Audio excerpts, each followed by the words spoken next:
Hello hi नमस्कार, मैं सुनीता स्वागत करती हूँ आप सबका जीएस एकेडमी हिमाचल के यूट्यूब चैनल में। ओके स्टूडेंट्स, तो हिंदी ग्रामर में हम लोग कर रहे हैं अलंकार। तो अलंकार की आज हमारी 6th क्लास होने जा रही है। लास्ट की जो 5 क्लास है, जिन्होंने अभी पीछे वाली क्लासेज नहीं देखी है पहले वो पीछे वाली क्लासेज देख लें, और साथ में जिन्होंने अभी तक हमारे यूट्यूब चैनल को सब्सक्राइब नहीं किया है तो पहले यूट्यूब चैनल को सब्सक्राइब कर लें, वीडियो को लाइक कर लें। ओके स्टूडेंट, तो चलिए आज का हमारा टॉपिक स्टार्ट करते हैं। तो आज हम जो करने वाले हैं मानवीय करण जो अलंकार है उसके बारे में। ठीक है, तो मानवीकरण अलंकार क्या होता है? अब देखिए नाम से ही पता चल रहा है, मतलब ये मानव से ही संबंधित होगा। ओके, तो मानवीकरण अलंकार क्या होता है? जहां निर्जीव वस्तु अथवा प्रकृति पर मानवीय चेष्टाओं का आरोप किया जाए, ठीक है, वहां पर कौन सा अलंकार हो जाएगा? मानवीयकरण अलंकार हो जाएगा।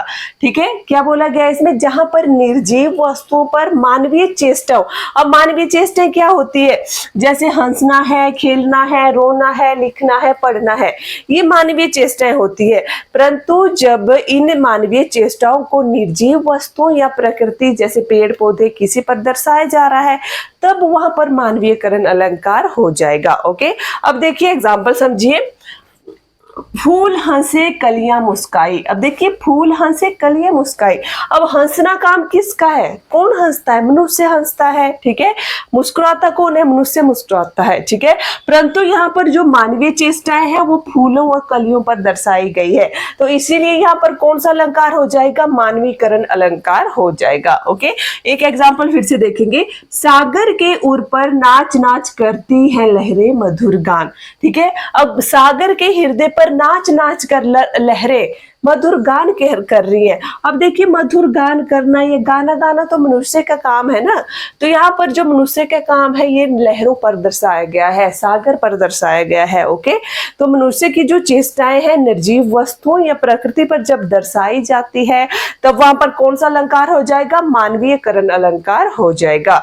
ओके, तो ठीक है, नेक्स्ट आगे करते हैं हम लोग। ओके, आगे कराने से पहले फिर से मैं एक बार बता दूं आप लोगों को, हमारी जो भी क्लासेज होने वाली है ये TST, PST, GAT, LT, police है, पटवारी है, और जितने भी हिमाचल के कॉम्पिटिटिव एग्जाम है उन सब के लिए बहुत ही इंपॉर्टेंट क्लासेज होने वाली है।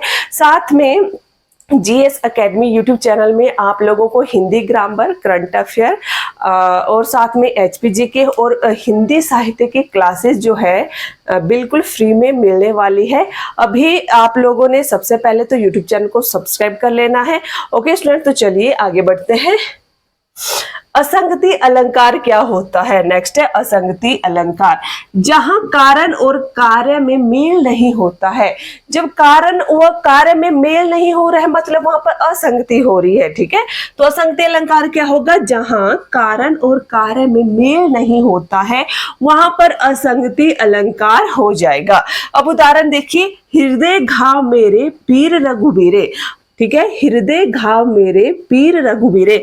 अब ये जो पंक्ति ली गई है ये उसमें की ली गई है जिसमें लक्ष्मण मूर्छित हो गए थे। ठीक है, तो यहाँ पर वर्णन किया गया है कि हृदय घाव मेरे, कि लक्ष्मण जो है सोच रहे थे कि हृदय में तो मेरे घाव थे, परंतु पीड़ा किसको हो रही थी? रघुवीर को हो रही थी, राम को हो रही थी। ठीक है, तो यहाँ पर मतलब जो कार्य हो रहा है किसी और के पास हो रहा है और कारण किसी और के पास मिल रहा है। ठीक है, तो यहाँ पर कौन सा अलंकार हो गया? असंगति अलंकार हो जाएगा। ठीक है, ओके, नेक्स्ट है संदेह अलंकार क्या होता है? अब संदेह से पता लग रहा होगा कुछ ना कुछ संदेह तो इसमें होगा ही होगा।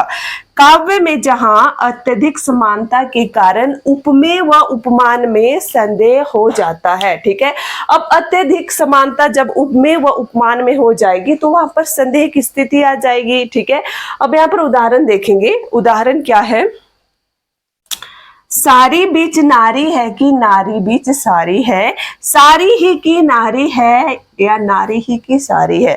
अब ये जो पंक्तियां ली गई थी ये पंक्तियां ली गई जिसमें द्रौपदी का चीरहरण हो रहा था। उसमें देखिए जो साड़ी खींची जा रही थी परंतु साड़ी बढ़ती जा रही थी। ठीक है, तो उसमें एक स्थिति का ये वर्णन किया जा रहा था कि नारी जो है साड़ी के भीतर है। ठीक है, ये साड़ी नारी के भीतर है, समझ नहीं आ रही थी उसमें की स्थिति। ठीक है, तो यहाँ पर जो है उपमेय व उपमान में संदेह उत्पन्न हो रहा था, तो इसे क्या कहेंगे? संदेह अलंकार कहा जाएगा।